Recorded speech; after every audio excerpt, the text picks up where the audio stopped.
Boa tarde a todos, tá? A gente vai estar trabalhando hoje, tá?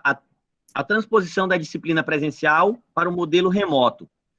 A ideia aqui não é que a gente saia, né, com um treinamento, mas que a gente consiga construir, né, a ideia da mudança desse ambiente presencial para o ambiente remoto. Nós não estamos trabalhando uma sala de treinamento, né, mas um webinário que trata de um assunto. Então, a gente precisa entender que aqui nós não vamos estar trabalhando métodos, mecanismos, ferramentas, mas a construção, né, de uma perspectiva dessa mudança. Quais os impactos, quais as características, qual é o processo de reconstrução desse ambiente, tá? Então, esse é o primeiro momento que eu gostaria de trabalhar com vocês. Eu vou compartilhar uma breve apresentação, vou fazer, né, alguns pontos de reflexão e, ao final, a gente pode trabalhar, né, uma discussão ou um apontamento daquilo que vocês necessitarem ou que vocês identificarem como necessário que a gente aborde ou aprofunde dentro desse processo. A professora Ana Emília já me apresentou, muito obrigado. Desejo a todos, né, que sejam bem-vindos.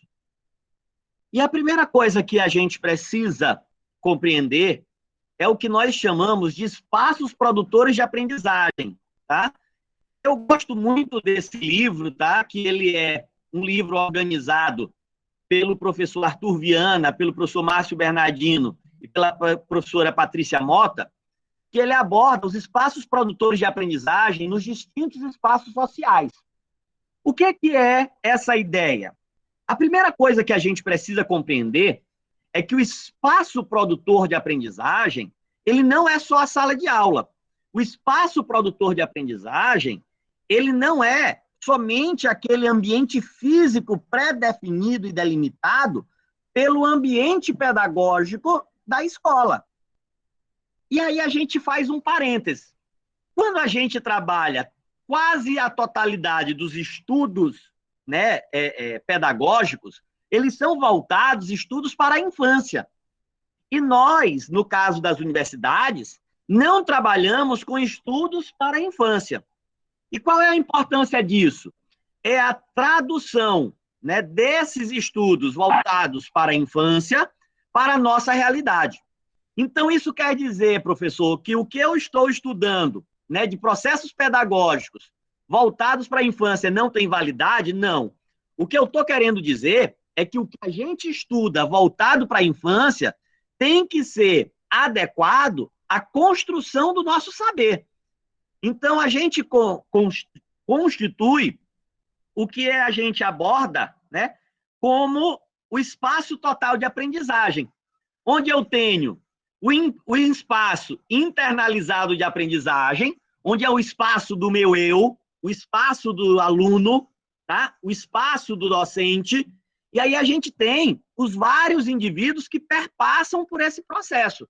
Então, o espaço internalizado de aprendizagem, ele é um espaço do professor, ele é um espaço do discente, ele é um espaço do tutor, ele é um espaço do coordenador pedagógico. Todos eles são espaços internalizados de aprendizagem, onde os fatores emocionais e os fatores intelectuais influenciam e são influenciados pelo ambiente externo, onde, nesse ambiente externo, nós temos os fatores emocionais e os fatores sensoriais do outro. Quem é esse outro? É a outra pessoa, é o outro elemento que faz parte dessa construção. Então, se eu sou, enquanto docente, o espaço internalizado de aprendizagem, o espaço externo, que vai estar utilizando fatores motivacionais e fatores sensoriais, são quem? O meu coordenador pedagógico, o meu tutor no ensino à distância, o meu discente, né, que é o objeto do meu processo. Por que a gente trabalha isso? Porque eu preciso compreender que o processo de aprendizagem ele tem que ser motivacional e perceptivo. Ou seja, se eu não conseguir fazer com que os elementos que fazem parte desse processo se sintam motivados, se sintam envolvidos e reconheçam por seus fatores sensoriais o seu papel e os resultados decorrentes desse processo de aprendizagem, eu vou ter limitações de aprendizagem. Então, eu preciso construir nesse espaço um ambiente que não é um ambiente físico, mas é um ambiente de construção de aprendizagem. Então, o primeiro elemento que a gente trabalha é exatamente esse espaço de aprendizagem, a compreensão desse espaço. Se nós levarmos em consideração, o espaço de aprendizagem, ele vai além do espaço físico.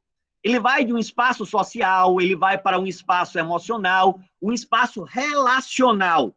Então, se eu consigo construir esse espaço total de aprendizagem, eu consigo estabelecer elos com os entes que fazem parte dessa aprendizagem, que se tornam cada vez mais fortes e geram cada vez mais efetividade no processo de ensino-aprendizagem.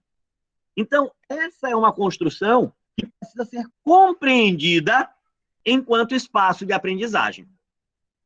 Isso é importante por quê? Porque o espaço de aprendizagem, ele na antiguidade, ele ocorria nas praças, ele ocorria por meio dos textos. Muitas vezes, o espaço de aprendizagem era aquele onde era possível se estabelecer uma troca de conhecimento. Nós vamos encontrar os filósofos discutindo que o espaço de aprendizagem não se dá pela transmissão, mas pela troca, onde eu, a partir do questionamento, que aí nós temos a teoria dialética, construo respostas e novos questionamentos. Que esse espaço ele se constitui não como um elemento de transmissão, mas como um elemento de construção. Na antiguidade, o saber ele era construído, ele era feito a partir da necessidade. Então, é importante que a gente compreenda que esse fator motivacional é esse fator necessidade. E eu preciso que o aluno, ou aquele que faz parte do processo, por meio dos fatores sensoriais, sinta-se parte do processo de construção.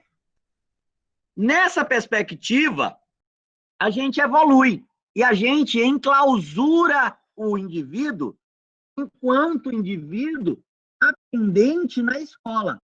O que isso quer dizer? Nós começamos a segmentar aquele que sabe e aquele que não sabe. A ideia do aluno, aquele que não tem luz, aquele que precisa, por mim, ser iluminado, aquele que precisa, por mim, receber o conhecimento.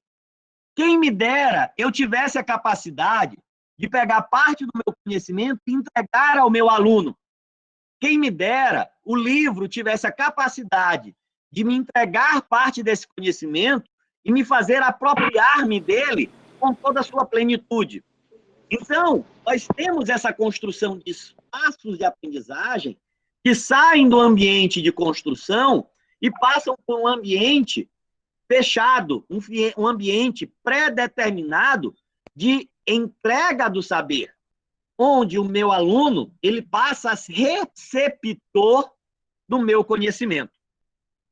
Nessa perspectiva é que a gente constrói, primeiro, as salas de aulas compartimentalizadas, onde cada aluno está um na frente do outro, onde cada aluno está em seu espaço, cada qual no seu quadrado.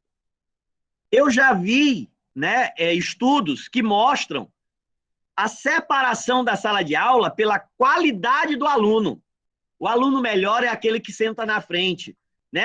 Aluno que senta atrás é o aluno que não quer tanta relação, né? Então, você vai compartimentalizando a sala com verdades e com separação de guetos, né? Com separação de espaços. E muitas vezes você influencia a formação de grupos a partir dessas construções. A partir dessa reestruturação, a gente evolui para a sala de aula em grupo, né? Onde a gente tem, né, a possibilidade das trocas de saberes. E aí esses grupos, eles vêm sendo estudados dentro da literatura como grupos cada vez mais heterogêneos, Eu pego um aluno que tem habilidades matemáticas, com um aluno que tem habilidades linguísticas, com um aluno que tem habilidades artísticas, e trago essas diversas habilidades para uma construção coletiva do saber. Então, novamente, a gente muda o espaço de aprendizagem ainda dentro da escola. O que eu estou mostrando para vocês, pessoal, todos eles são espaços de aprendizagem, mas eles mudam a sua configuração e a forma da troca de informação. A gente tem o espaço de aprendizagem lúdico, que a gente traz para dentro da sala da casa da gente, né? O cantinho da vovó. Quem nunca teve o seu cantinho de aprendizagem, né? Quem nunca teve aquela professora, né? Ou aquela aula, né, de alguém que criou um ambiente para que eu pudesse me sentir acolhido. Então, eu posso sair daquele espaço que é formal para espaços informais, onde eu crio ambientes de construção do saber, onde eu crio ambientes de apropriação do conhecimento,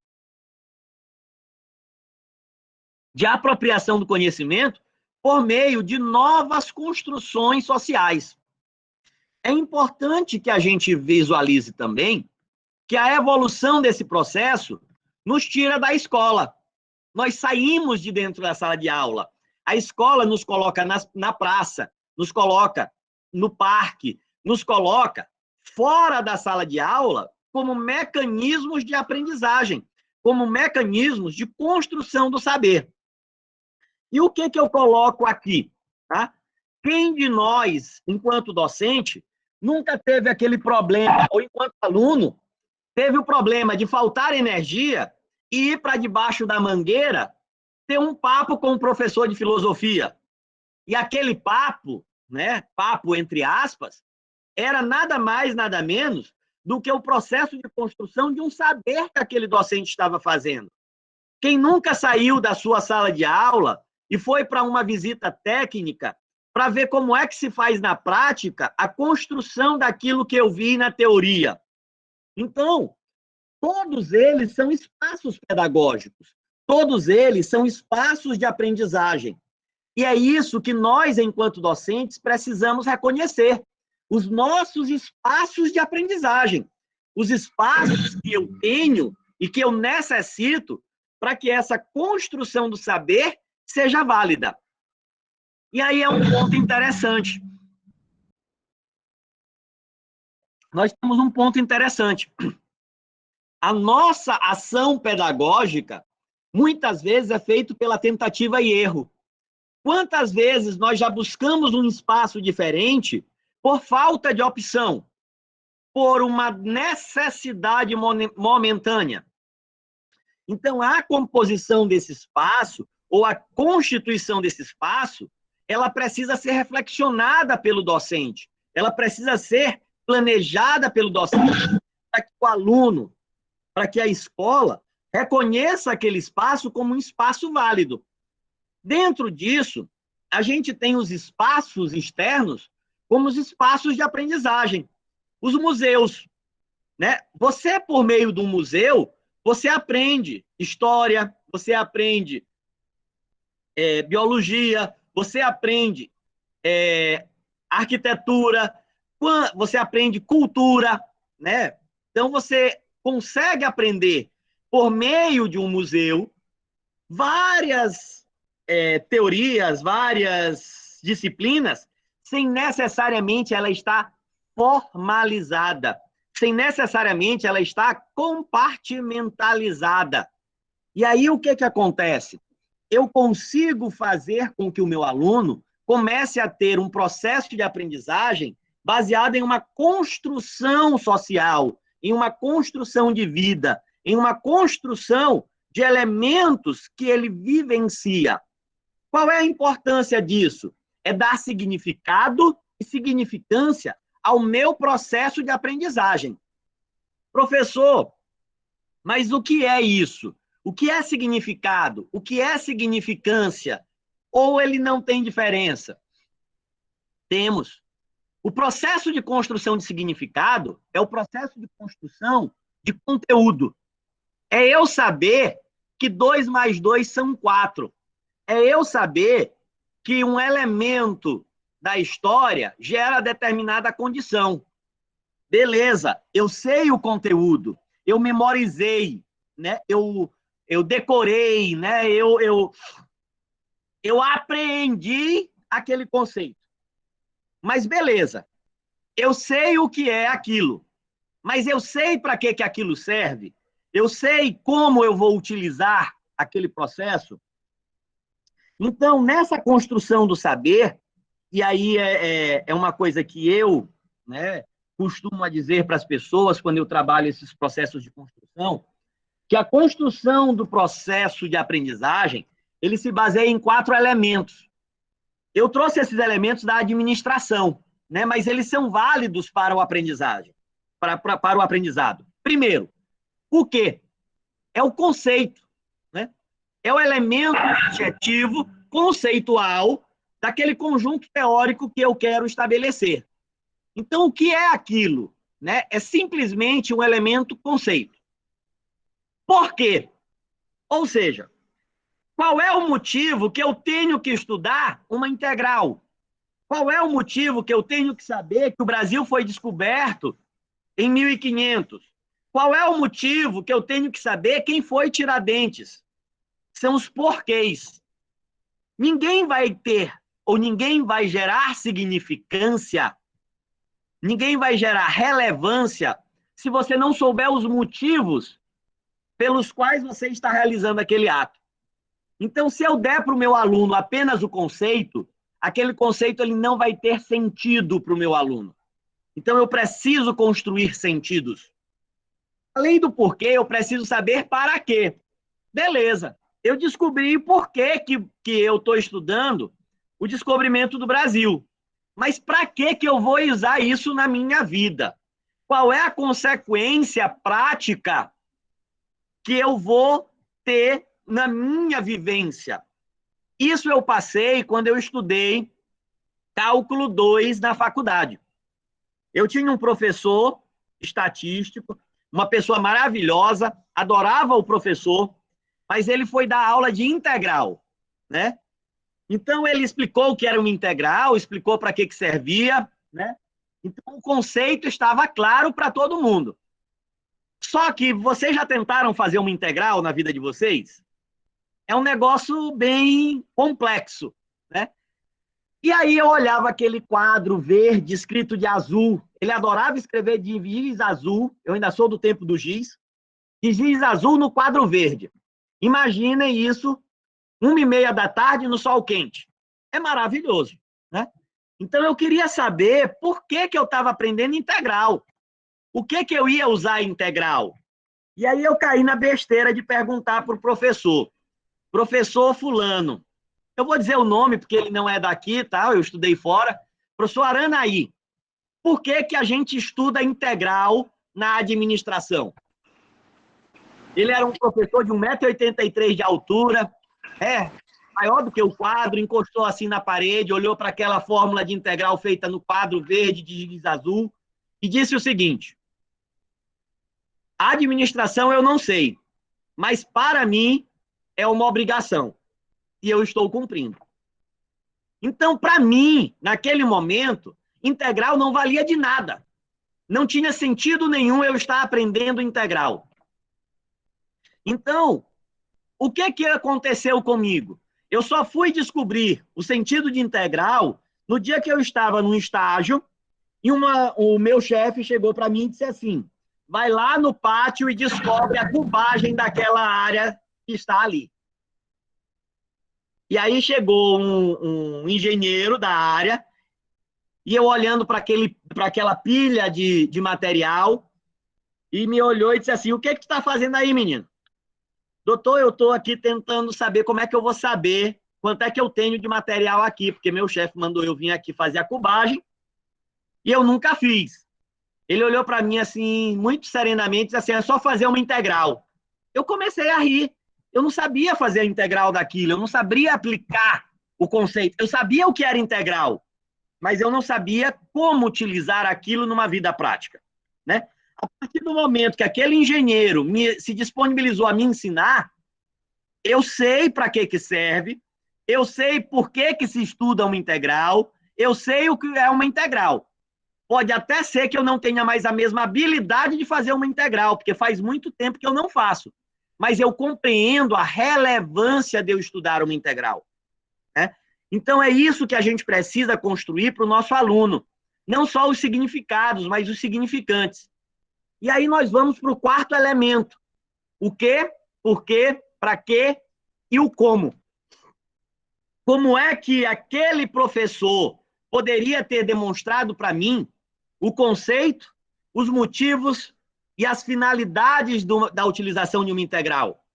E aí é um ponto onde o docente ele tem que ser muito consciente. Como é que eu vou construir não só significados, mas construir significantes para o meu aluno? E aí eu tenho que chegar a um ponto que é exatamente esse novo momento, que é um momento onde você chega num aprendizado midiático, onde o museu que você ia fisicamente hoje está em um tour virtual, onde o livro que você tinha hoje está na tela de um computador. Como é que eu vou construir significados? Como é que eu vou construir significantes para o meu aluno? E aí é onde está o papel do docente. É o papel de se reinventar. É o papel de se reconstruir. Eu considero, tá, que esse papel de reconstrução, ele é um papel que ele é feito por duas formas. Uma forma planejada e uma forma obrigada. Obrigada em que sentido? Vou já explicar. Primeiro, o meu grupo de alunos que está lá no curso da pedagogia hoje, eles já vivenciam as discussões teóricas e práticas da aula remota, da EAD, na vivência deles enquanto pedagogos. O meu docente ou o meu aluno que está fazendo uma licenciatura, ele já vivencia as discussões da vivência prática e teórica dos processos remotos no processo de aprendizagem.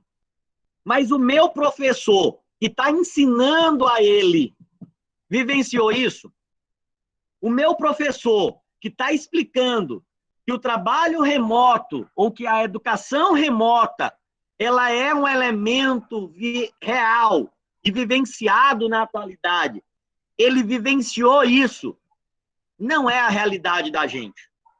Eu acho que a maior parte de nós, docentes, está aprendendo a atividade remota, né? o ensino remoto, o ensino EAD, por uma necessidade. Nós estamos aprendendo de forma obrigada. O que acontece nessa construção?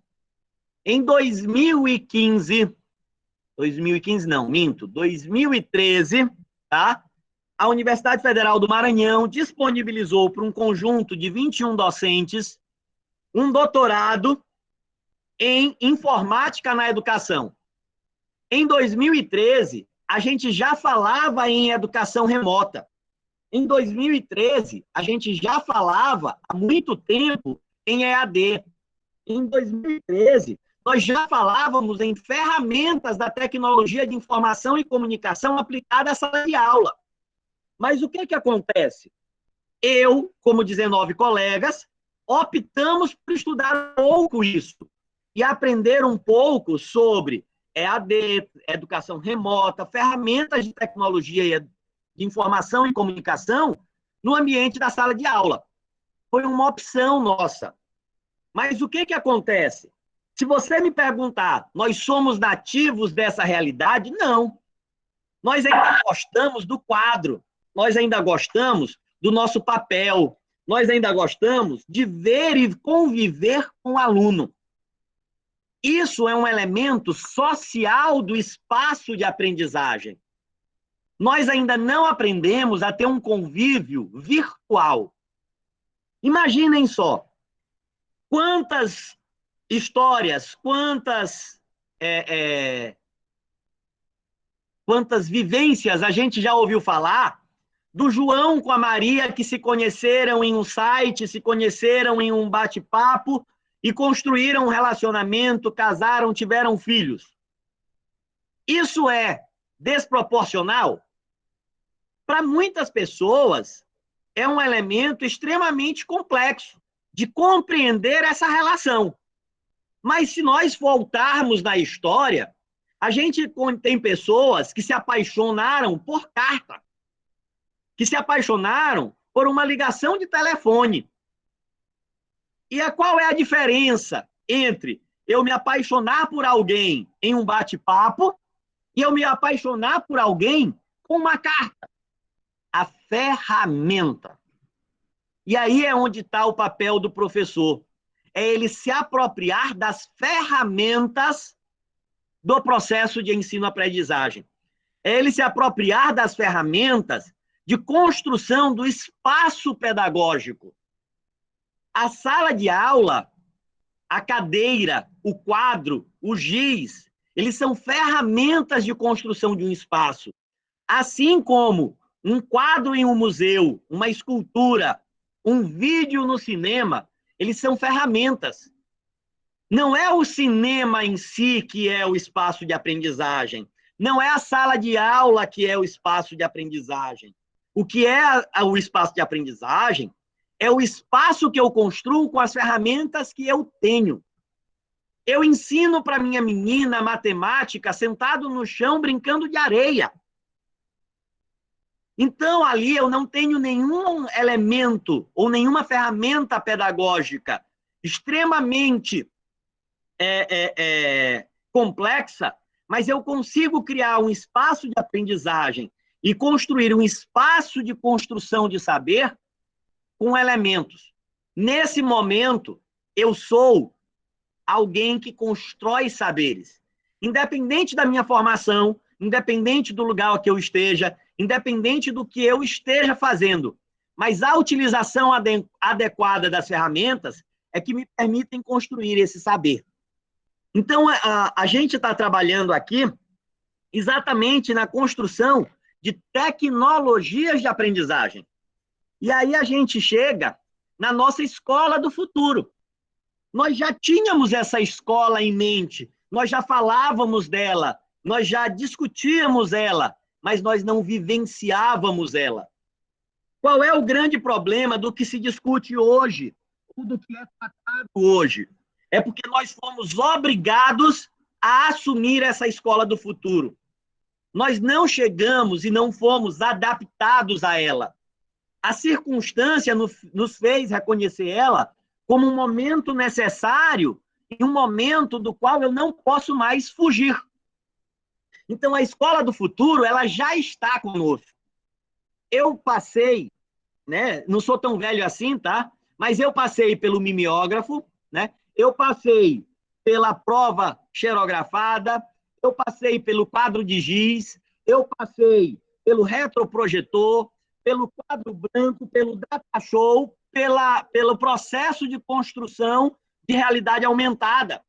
E hoje nós vivenciamos a educação por meio remoto. Qual é o grande problema disso? É como eu me adapto à mudança. É como eu me aproprio da ferramenta. É como eu vou replicar a utilização dessa ferramenta. Se eu continuar negando a existência da ferramenta, se eu continuar negando a utilização da ferramenta, se eu continuar me negando a apropriar-me da utilização dessas ferramentas, eu estarei me negando a crescer, a evoluir, a aprender. E o nosso papel não é só ensinar, o nosso papel também é aprender. O nosso papel não é só construir, mas também reconstruir. O nosso papel não é transmitir, mas também receber. O processo é um processo de comunicação. E comunicação só se torna efetivo quando eu tenho uma relação dual, onde eu tenho um elemento de ida e um elemento de volta. Ninguém faz comunicação falando sozinho. Então, esse processo da escola do futuro, ela já está presente. E essa estrutura né, de inserção de tecnologias, ela é utilizada no GP. É o Grupo de Estudos e Pesquisa em Estratégias e Tecnologias Organizacionais. Eu sou o líder desse grupo. O que a gente trabalha no GP? Nós trabalhamos com tecnologias organizacionais. Observem, tecnologias. Em geral, quando a gente fala em tecnologia, a gente pensa o quê? Informatização, robotização, inteligência artificial, custo, preço, caro, difícil, complexo. Essa não é a ideia de tecnologia. Tecnologia, aonde será usada? Como será usada? Em que hora será usada? De que forma será usada? A tecnologia, ela varia de acordo com a minha necessidade. A tecnologia, na realidade, são técnicas, conhecimentos, métodos, materiais ou ferramentas que são utilizadas para resolver ou facilitar a solução de um problema. Quando eu estou na minha sala de aula, se o giz está à minha mão, o giz é uma tecnologia. Se eu preciso pregar um prego, o martelo é uma tecnologia. Lógico que eu posso ter tecnologias muito mais avançadas, mas que nem sempre serão necessárias e suficientes para resolver e facilitar um problema. Muitas vezes, uma tecnologia altamente avançada, ela é muito mais um problema do que uma solução. Quando os Estados Unidos e a Rússia estavam na Guerra Fria, brigando por levar o homem ao espaço, se descobriu que no espaço não tinha gravidade, né? E os Estados Unidos começou a investir recursos para desenvolver uma tinta que pudesse ser usado numa caneta sem gravidade. Investiu milhares de dólares em recursos para poder construir uma caneta, uma tinta que pudesse ser utilizado em gravidade zero. Em contrapartida, o que os russos fizeram? Mandaram um lápis. O lápis não precisa de gravidade. O lápis precisa apenas do atrito para resolver o problema que era escrever. Então, a tecnologia que melhor se adequava naquele momento era o lápis. Embora ela fosse simples, barata, arcaica, mas era a ferramenta que atendia, era a tecnologia que resolvia o meu problema. Então, nós precisamos começar a compreender isso. Nós precisamos começar a compreender que o ambiente de aprendizagem, ele não é físico ou ele é virtual.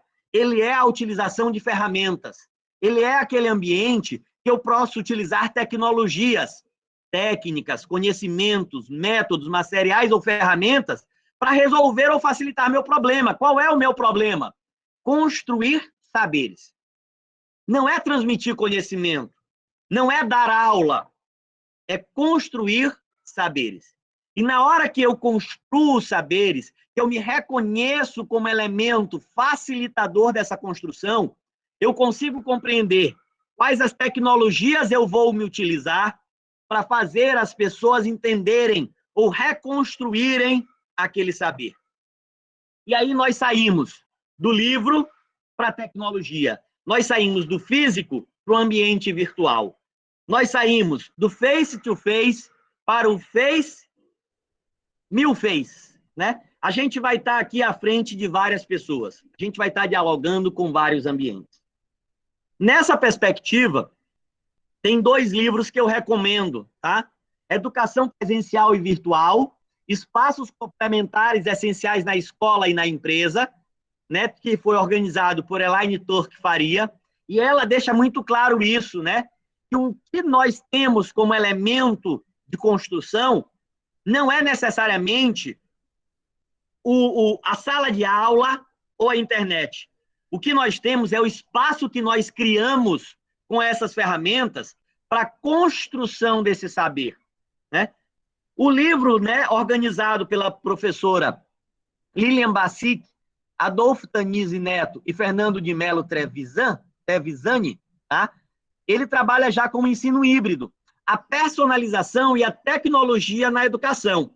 Ou seja, Enquanto o primeiro livro aborda exatamente esses espaços complementares e a construção desses espaços, o segundo já trabalha a ideia de ferramentas, né, de como eu posso utilizar essas ferramentas no espaço virtual, como eu posso interrelacionar a ferramenta entre o espaço presencial e o espaço virtual, entre os espaços de aprendizagem. Então, a gente tem esses 2 livros que eu recomendo para quem quiser se aprofundar. Nós temos também 3 livros da professora Patrícia Aleandra Berrar. Tá? Ela é uma professora da Federal do Rio Grande do Sul. Tá? Ela foi a minha orientadora no doutorado.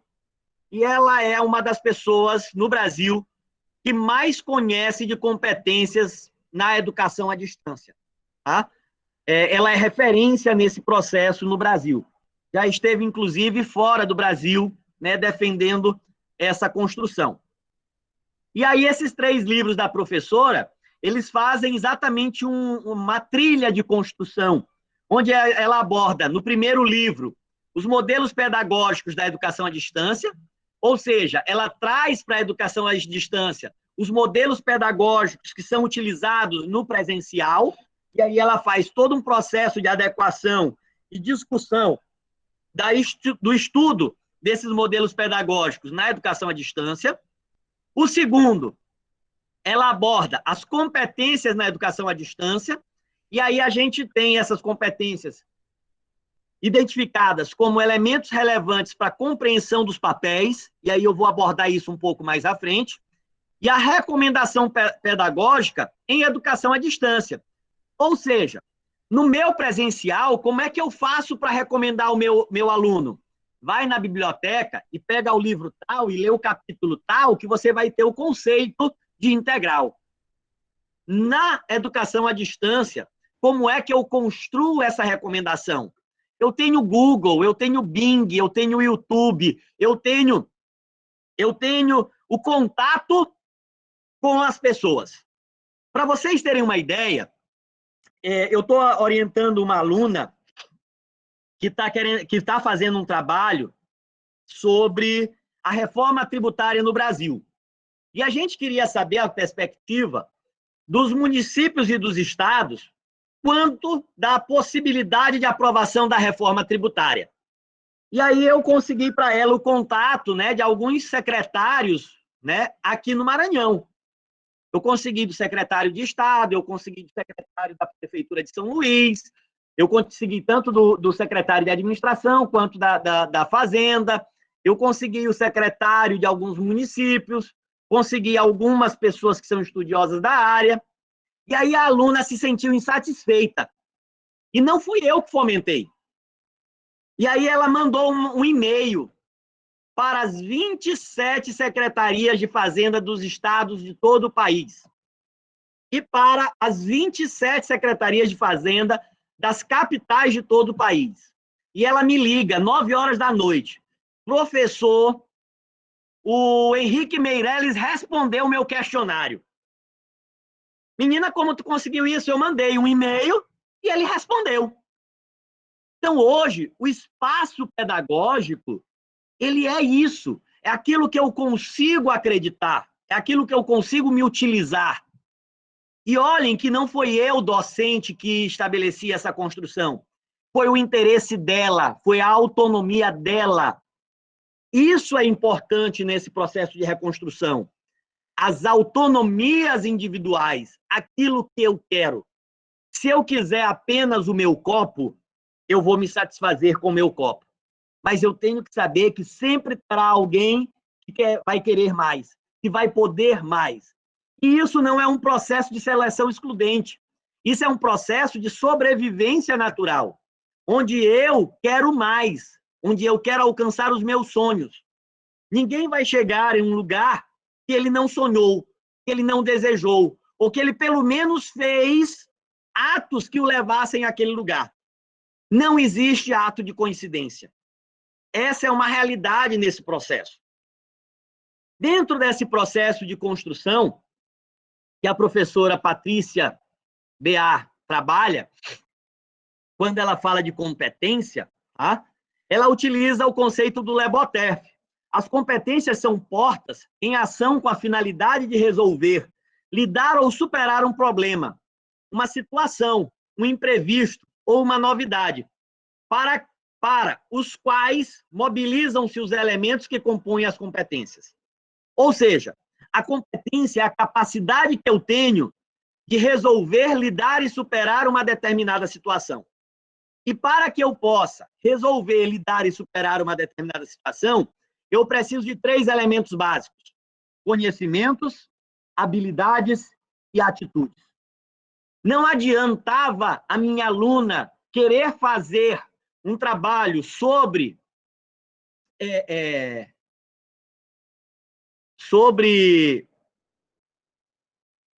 tributário, né? sobre reforma tributária, se ela não soubesse o que é uma reforma, se ela não tivesse estudado o mínimo da reforma para fazer as perguntas que fossem pelo menos interessantes àquela pessoa responder. Então, se a minha aluna não tivesse conhecimentos, vocês acham que se ela mandasse um questionário qualquer, o secretário de Estado, um secretário municipal de São Paulo, iria responder a ela? Pelo menos aquele questionário tinha algo de interessante para ele poder responder. Então, eu preciso de conhecimento para eu poder construir o mínimo do meu saber. Se eu não tenho conhecimento, eu não tenho como construir saber. Além de ter saber, e aí não é auto-saber, mas a capacidade mínima de compreensão, eu preciso ter habilidade, que é articular esse saber, que é reutilizar esse saber, é reconstruir esse saber. Ou seja, saber fazer. Não adiantava nada ela saber o que é uma reforma tributária se ela não soubesse reconstruir isso de uma forma a tornar isso um questionamento, a transformar num questionário válido em um questionário relevante. E, por fim, a atitude. Não adiantaria ela ter conhecimento, não adiantaria ela saber fazer, se ela não tivesse a atitude de fazer, de encaminhar um e-mail, de ser diferente. Então, nesse momento, esses elementos são importantes. E por que eu trago isso? Porque isso tudo foi construído com essa aluna de forma virtual. Nós já estávamos em tempo de pandemia.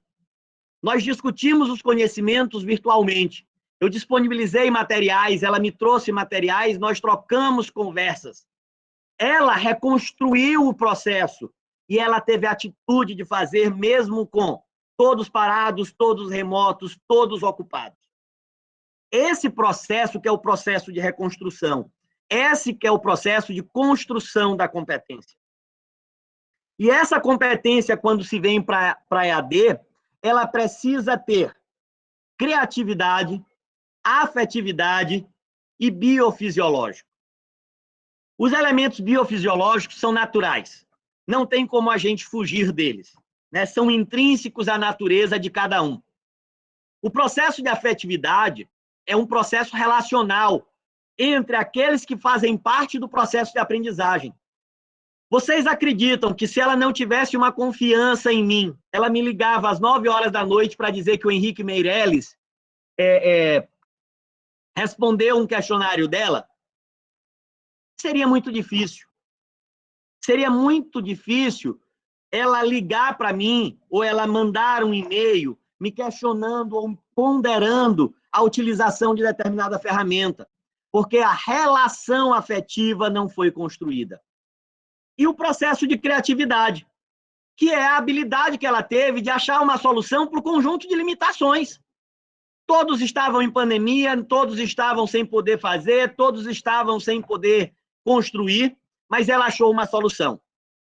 Então, esses processos são processos pessoais, mas que precisam ser desenvolvidos, precisam ser fomentados pelo professor.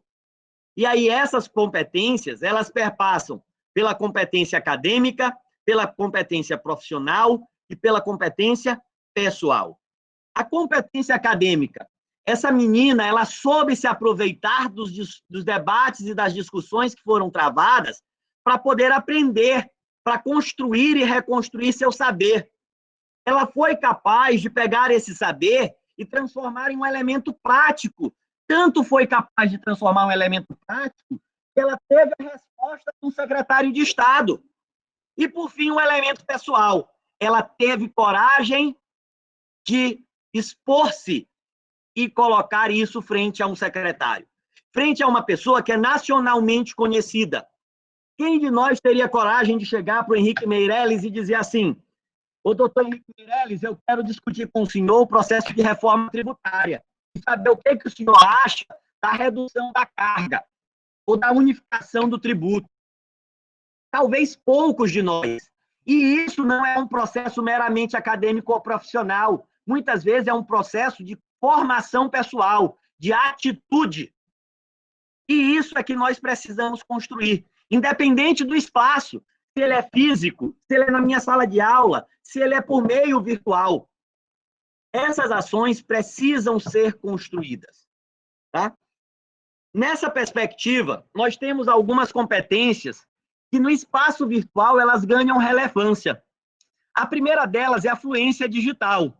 Está ligada à utilização da tecnologia de modo que o sujeito sinta-se digitalmente ativo, participante dos avanços tecnológicos. A fluência possibilita não só o uso, mas também a criação, a produção de conteúdos e materiais.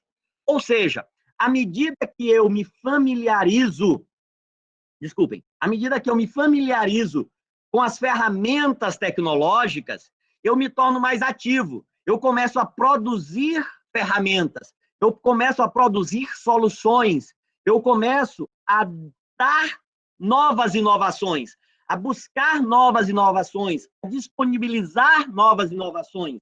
E aí eu preciso me manter atualizado. Eu preciso saber como é que eu vou melhorar de forma contínua. Segundo, eu preciso de organização. Relaciona-se com a ordenação, estruturação e sistematização das atividades, dos materiais e dos grupos. Na atividade presencial, meus colegas, se aquilo que eu pensei para a sala de aula der errado, eu estou ali para solucionar, eu estou ali para achar um plano B, eu estou ali para explicar aquilo que ficou obscuro para o meu aluno. Eu estou ali para solucionar as lacunas de planejamento que não foram externalizadas. No processo digital, eu não tenho isso. Se eu não tiver o elemento muito bem organizado, estruturado, sistematizado, o meu aluno vai estar limitado à construção e reconstrução. Ele vai estar afadado à inferência. E o processo feito por inferência, ele perde técnica, ele perde confiabilidade, ele perde reciprocidade. Então, eu preciso fazer isso para quê? Para que os elementos que participam desse processo estejam engajados, estejam envolvidos, sejam proativos, tenham possibilidade de tomada de decisão e sejam persistentes no objetivo a ser alcançado. Esse é um dos grandes limites. Quando a gente está na sala de aula, quantas vezes a gente já disse para o nosso aluno o porquê que ele está aprendendo ou porquê que nós estamos dando aquela aula? Ele não tem o objetivo definido. O objetivo é descoberto um dia na vida. Quando ele não é descoberto, nunca. Muitas vezes nós trabalhamos com o nosso aluno acreditando que ele sabe o que nós pensamos.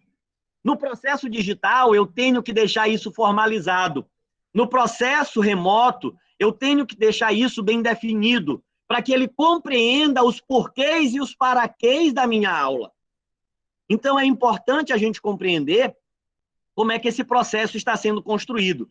E isso passa por um processo de organização, por um processo de planejamento pedagógico. O processo de comunicação, fundamentado na clareza e na objetividade da expressão oral, gestual e escrita. É importante que eu compreenda a forma que eu vou colocar a informação para o meu aluno. E aí, nós vamos entrar um pouquinho no objeto da minha tese. Eu tenho alunos que se apropriam melhor de um conhecimento assistindo um vídeo. Eu tenho alunos que se apropriam melhor de um conhecimento lendo um texto. Eu tenho alunos que se apropriam melhor do conhecimento realizando atividades práticas. Isso não quer dizer que eu vou subjugar uma em função da outra, ou que uma é melhor do que a outra, mas sim saber como é que eu vou construir esse conjunto de forma a me comunicar com os diversos alunos que eu tenho. Como é que eu vou construir uma habilidade coerente de interpretar mensagens, de ser claro nas minhas mensagens. Então, eu preciso ser expressivo, empático, cauteloso e articulado. Principalmente por quê? Porque aquilo que eu digo pelo telefone, aquilo que eu digo na minha apresentação, aquilo que eu digo no ambiente virtual, se ele for descontextualizado, ele pode me gerar um problema que eu não tenho como resolver, porque eu não estou presente. Se eu estou presente e eu falei mais alto e o meu aluno se sentiu ofendido, ele pode chegar para mim e dizer assim: professor, eu não gostei da forma que o senhor me tratou.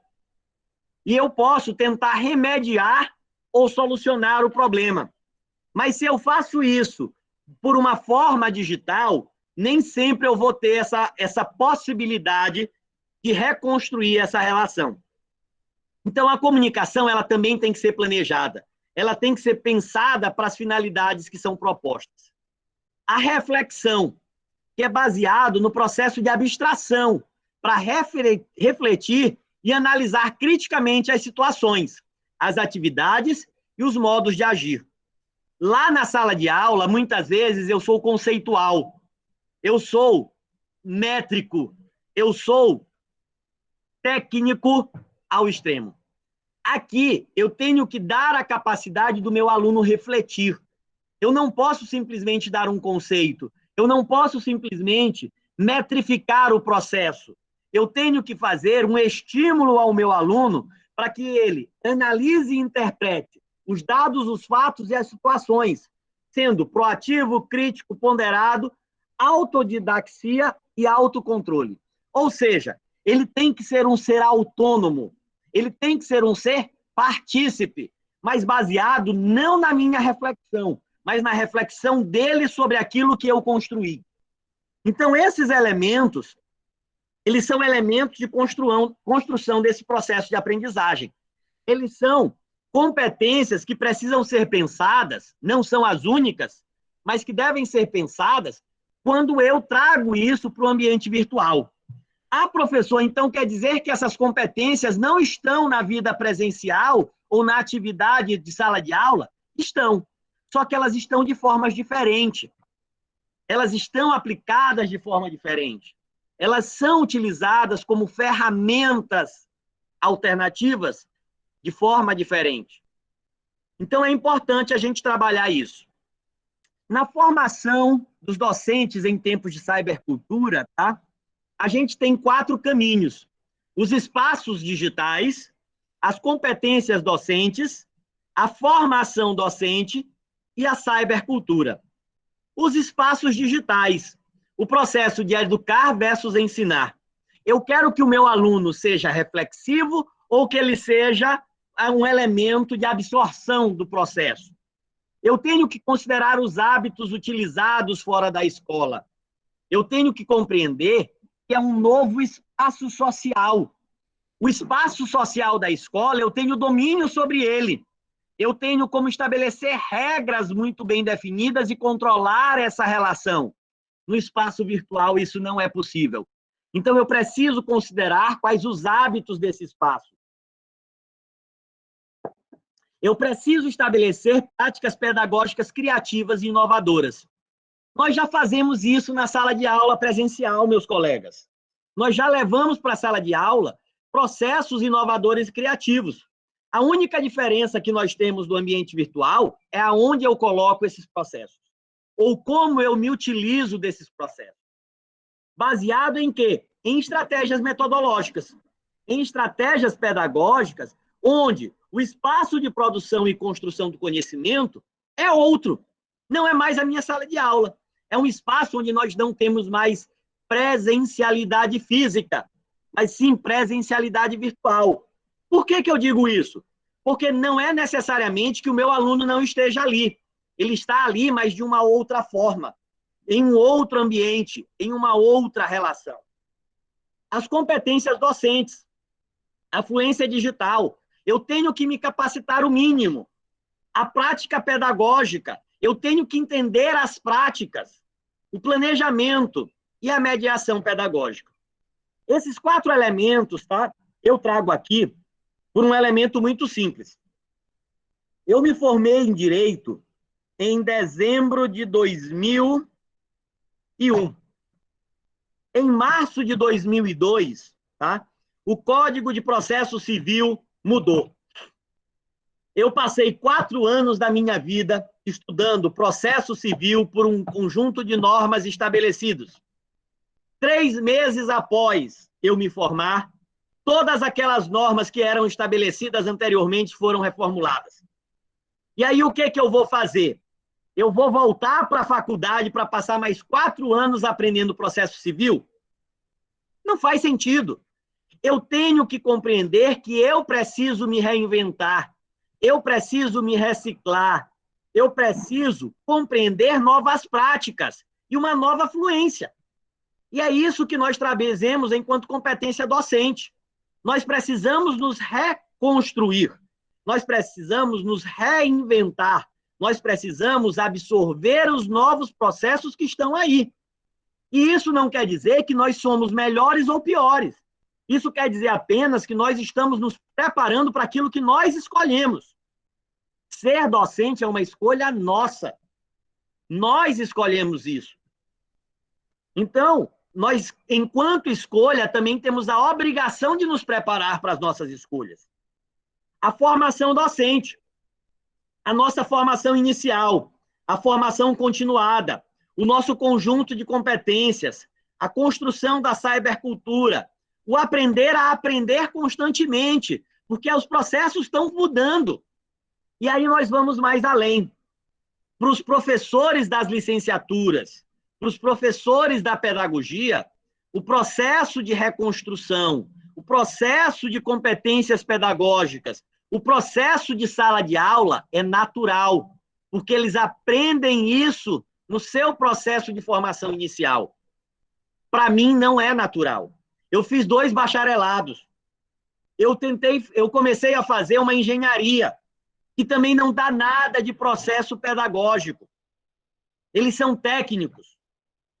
E como técnico, muitas vezes, nós não estamos preparados para estabelecer ou construir elementos pedagógicos.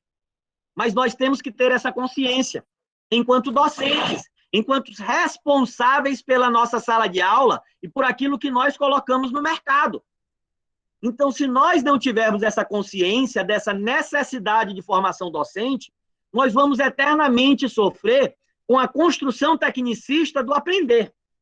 Eu vou acreditar que o meu aluno vai aprender engenharia indo para o campo, que o meu aluno vai aprender direito fazendo processo. E não é verdade.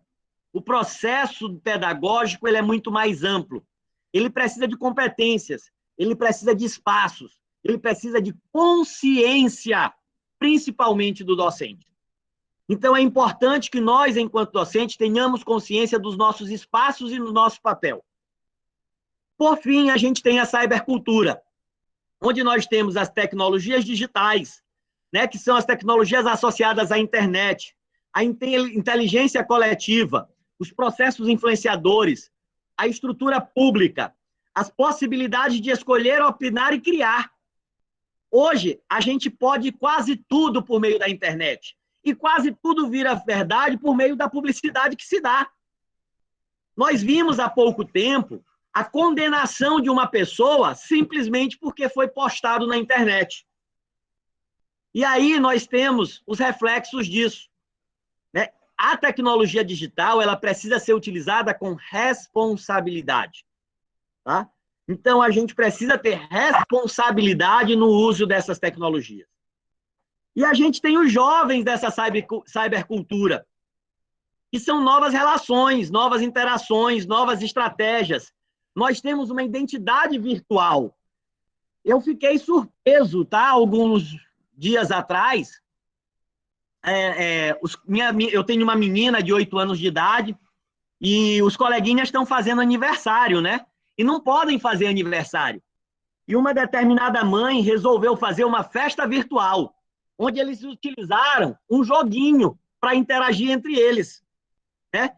E cada um criou uma identidade virtual.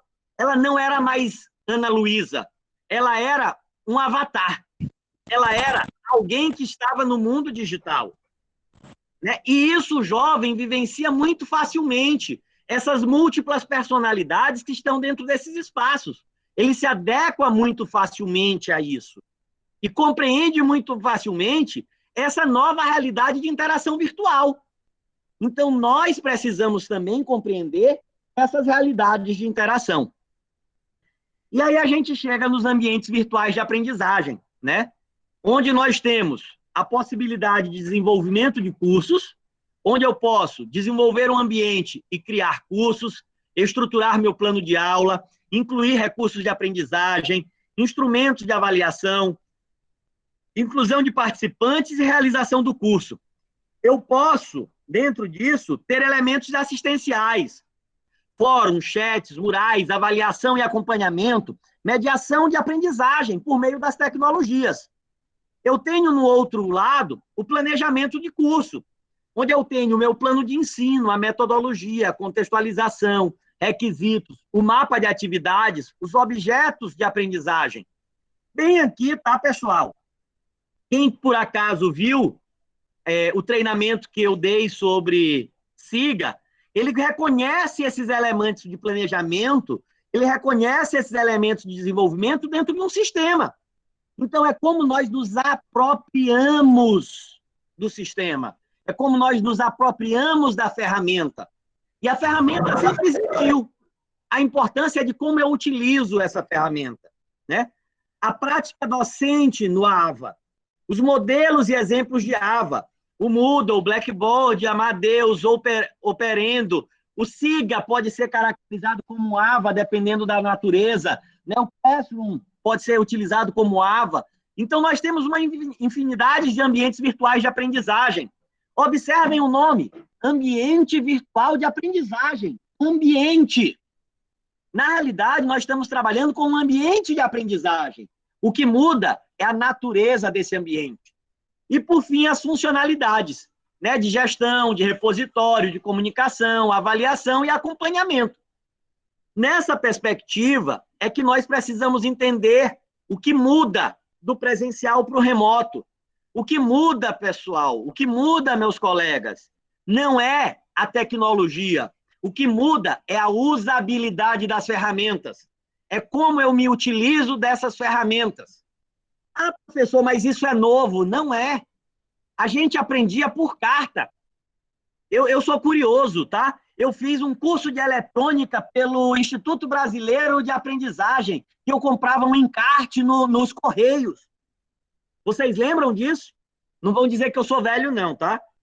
Eu comprei o encarte, chegou o curso, eu fiz um curso de eletrônica desse jeito.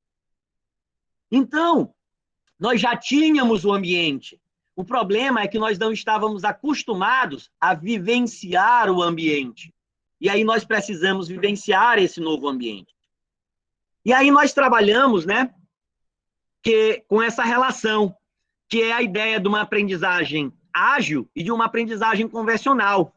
A aprendizagem ágil, baseada nas tecnologias, ela é mais prática, ela permite que o aluno faça escolhas, construa o seu processo, ele permite o aprendizado e aplicação de forma mais rápida, ele permite a colaboração entre os elementos envolvidos, uma aprendizagem personalizada e construída.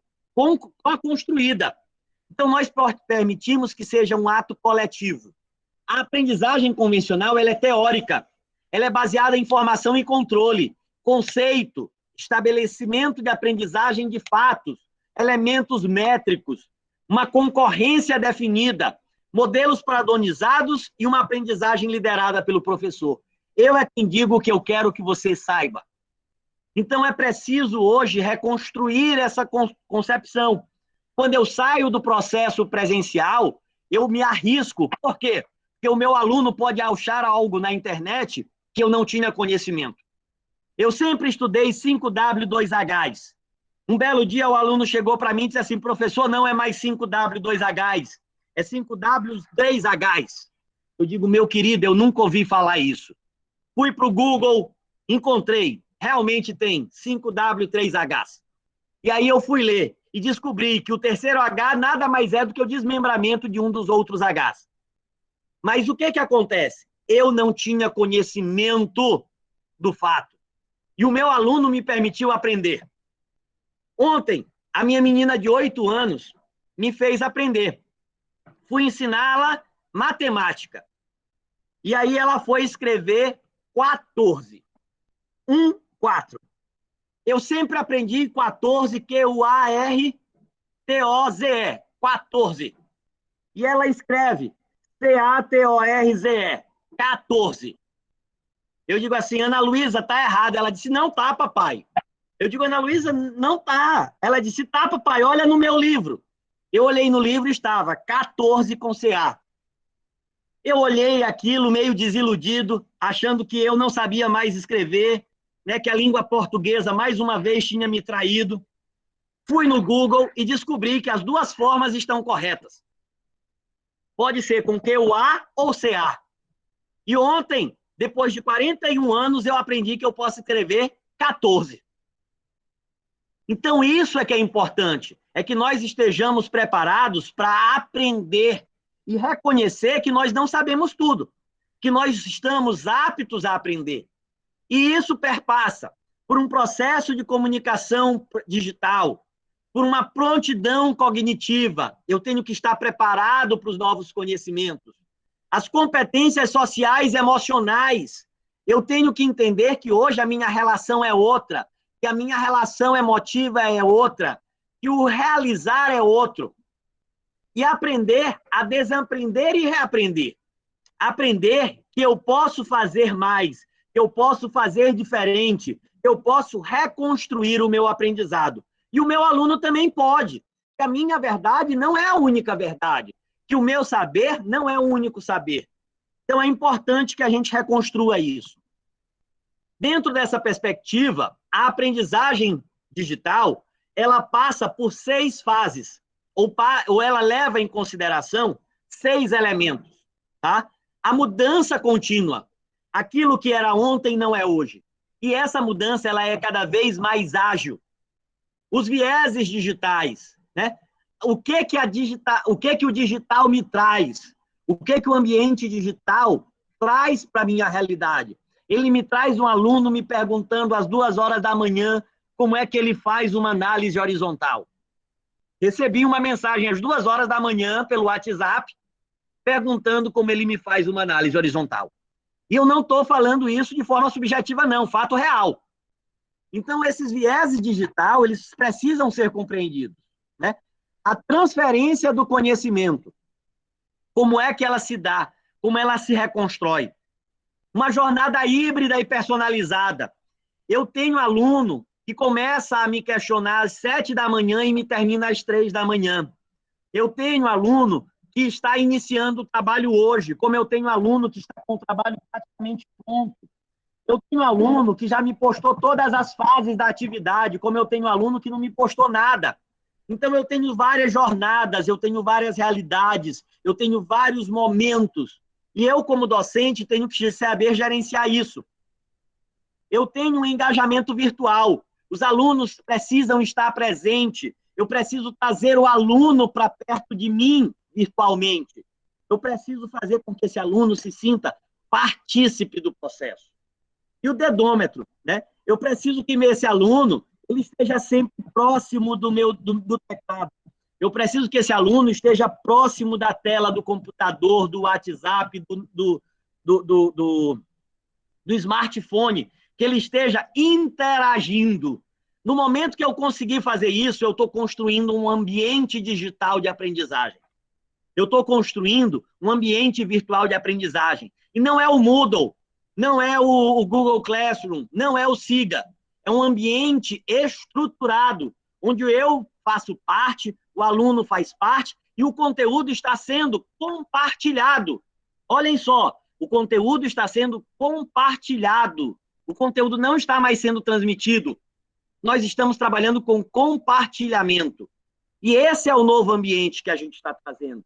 Essas são as mudanças do presencial para o virtual. É a saída de uma mudança, é a reutilização das ferramentas e a reconstrução de uma postura. Não é o espaço que muda. O que muda é a utilização das ferramentas e a postura dos indivíduos. Esse é um ponto importante dessa reconstrução. E aí, a aprendizagem é um processo, não é um evento isolado. A aprendizagem não é a minha aula que eu dou na minha sala. A aprendizagem não é aquela aula que eu dou no meeting. O aprendizado não é aquele trabalho que eu passo. A aprendizagem é um processo articulado de vários elementos. E essa articulação tem que ser planejada pelo docente. E aí a gente tem a seguinte ideia. O caminho do sucesso é o caminho da aprendizagem contínua. Invista sempre em conhecimento e enxergue o milagre da realização do impossível e transforme o impossível em realidade.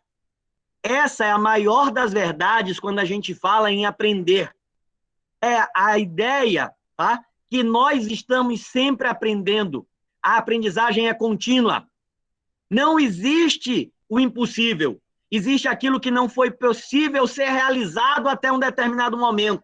E no momento que a gente transforma, no momento que a gente aceita o desafio, a gente consegue mostrar que um impossível é possível ser realidade. E esse é o nosso papel de professor. Esse é o nosso papel de docente. É mostrar para o nosso aluno que as realidades sonhadas são possíveis. As realidades desejadas são possíveis. Depende apenas de conhecimento, esforço, ação. Esse é o nosso papel. Independente do ambiente de aprendizagem que eu tenha, presencial, na sala de aula, embaixo da mangueira, lá no museu ou aqui no ambiente virtual. Nós somos responsáveis pela construção de realidades. Ontem mesmo eu recebi de um aluno: professor, eu queria lhe agradecer porque eu consegui tal coisa que o senhor me disse que eu era capaz. E ele conseguiu. E a família dele toda dizia: você não consegue. E ele foi contra todos e conseguiu passar num processo que ele queria. Então, nós somos obrigados a construir essa realidade. E não importa quantos recursos você tem. Se nós não soubermos usá-los, eles nunca serão suficientes. O que resulta a minha sala de aula não são os recursos que eu tenho, são as formas que eu utilizo esses recursos. Não é o data show, não é o computador, não é o quadro, não é a minha oralidade. Se eu não souber usar a oralidade, se eu não souber usar o data show, se eu não souber usar as ferramentas que eu tenho, elas nunca serão suficientes para aquilo que eu quero. Então, o importante é que nós nos capacitemos a utilizar as ferramentas para aquilo que nós desejamos. Na sala de aula presencial, no ambiente virtual, embaixo da mangueira ou lá no museu. O importante é que nós saibamos utilizar as ferramentas para construir nosso ambiente de aprendizagem.